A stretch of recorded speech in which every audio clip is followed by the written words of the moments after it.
नमस्कार दोस्तों, आप देख रहे हैं बेसिक ज्ञान। दोस्तों, आज की इस वीडियो में हम बात करेंगे बर्म्यूडा ट्रायंगल के बारे में। आप सभी ने बर्म्यूडा ट्रायंगल के बारे में तो सुना ही होगा।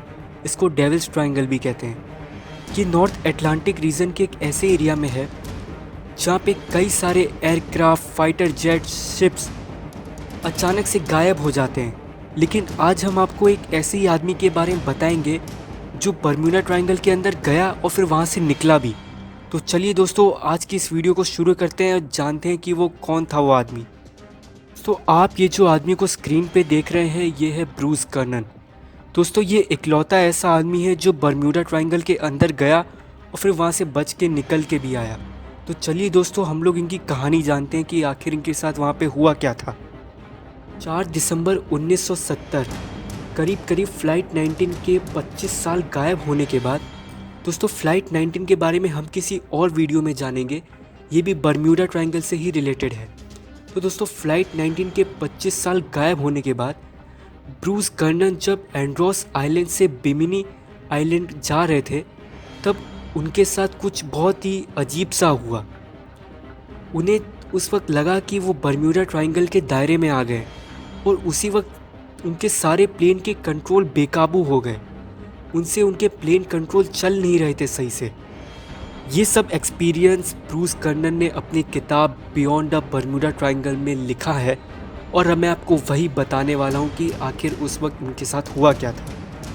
दोस्तों, कहीं ना कहीं ये इंसिडेंट स्पेस टाइम वॉर्टेक्स से रिलेटेड है।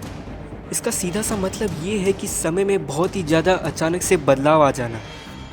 तो चलिए दोस्तों, जानते हैं कि उस वक्त ब्रूस कर्नन के साथ उस वक्त फ़्लाइट में कौन कौन मौजूद थे। उस वक्त उनके पिता जो कि को पायलट थे उस फ्लाइट में, और उनके बिजनेस पार्टनर जो कि उस रूटीन फ्लाइट पे वहाँ पे मौजूद थे। उस वक्त एंड्रोस आइलैंड से फ्लाई भरी थी और वो उस वक्त ऊंचाई की तरफ जा रहे थे। वो कम से कम 1000 फुट तक हवा में उड़ रहे थे।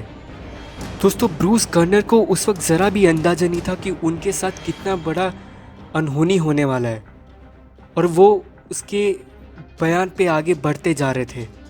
फिर अचानक से उनके सामने एक बहुत ही बड़ा मशरूम के आकार का बादल आ गया, जैसे कि वो कोई एक टॉर्नेडो था। उन्हें उस वक्त ये सब बहुत अजीब सा लगा था क्योंकि आसमान बिल्कुल साफ था उस वक्त। फिर वो मौसम में इतनी अचानक से बदलाव कैसे होने लगा। फिर जैसे जैसे वो उसके करीब बढ़ने लगे, वो फैलने लगा और फिर पता नहीं कैसे अचानक से वो बादल के अंदर पहुंच गए और फिर धीरे धीरे सब कुछ धुंधला होने लगा और विजिबिलिटी लगभग ज़ीरो थी। अंधेरा छा गया था बिल्कुल। हर तरफ बिजली चमक रही थी। बहुत ही अंधेरा और बहुत ही तूफान वाला हालात हो गए थे वहाँ पे जैसे अंधेरा छा गया दिन में ही, बिल्कुल रात जैसे हालात हो गए।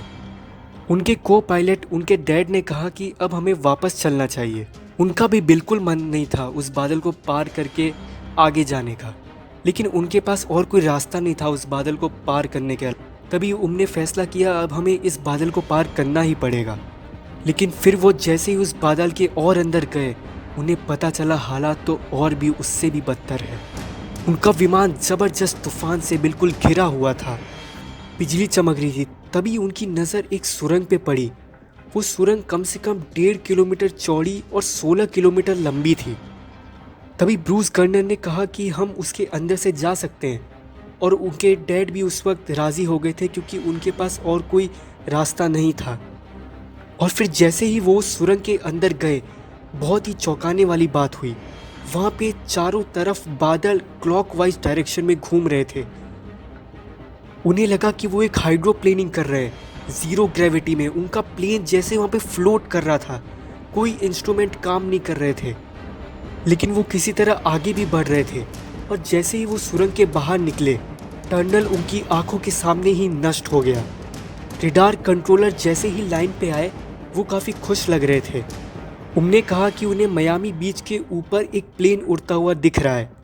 तब ब्रूस कर्नन ने अपनी घड़ी देखी और उनने कहा कि मुझे मियामी बीच पहुंचने में करीब आधा घंटा और लगेगा। उनने कहा कि वो वहाँ से करीब 135 किलोमीटर पूर्व में है। फिर दोस्तों, उनने जैसे ही नीचे देखा, उनने मियामी बीच देखा। ब्रूस कर्नन ने उस वक्त 160 किलोमीटर का सफ़र सिर्फ करीब 3 मिनट के अंदर कर लिया। दोस्तों, क्या आप सोच सकते हैं 160 किलोमीटर सिर्फ 3 मिनट के अंदर? मतलब उस वक्त ब्रूस कर्नर का विमान कम से कम 3000 किलोमीटर की स्पीड से उड़ रहा था, तभी तो ये दूरी इतने कम सेकंड में हमने कवर अप कर ली।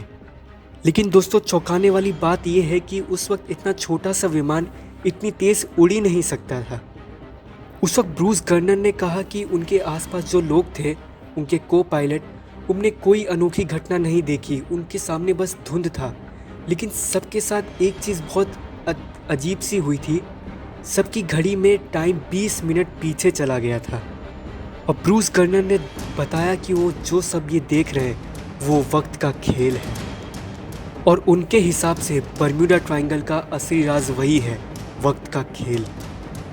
क्या ब्रूस कर्नर जिस टनल की बात कर रहे थे, कहीं वो इलेक्ट्रोमैग्नेटिक वोर्टेक्स तो नहीं है, जो एक ब्लैक होल जैसा होता है और जहां समय और अंतराल दोनों बदल सकते हैं? तो दोस्तों आपको क्या लगता है, बर्म्यूडा ट्रायंगल में कोई ऐसा ब्लैक होल है जो प्लेन डिसअपियर हो जाते हैं, वो किसी और डायमेंशन में जाके खुलते हैं और किसी और आयाम में पहुंच जाते हैं? आपको क्या लगता है दोस्तों, कमेंट करके मुझे नीचे ज़रूर बताना। तो बर्म्यूडा ट्रायंगल में कई सारे प्लेन गायब हुए हैं, और क्या हम अभी भी कह सकते हैं कि वो लोग अभी भी ज़िंदा हों?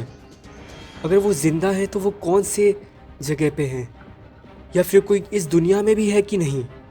दोस्तों रिसर्चर का तो मानना यही है कि बर्म्यूडा ट्रायंगल में अनगिनत ब्लैक होल हैं। दोस्तों आज की इस वीडियो में मुझे आपको इतना ही बताना था। So thanks for watching this video.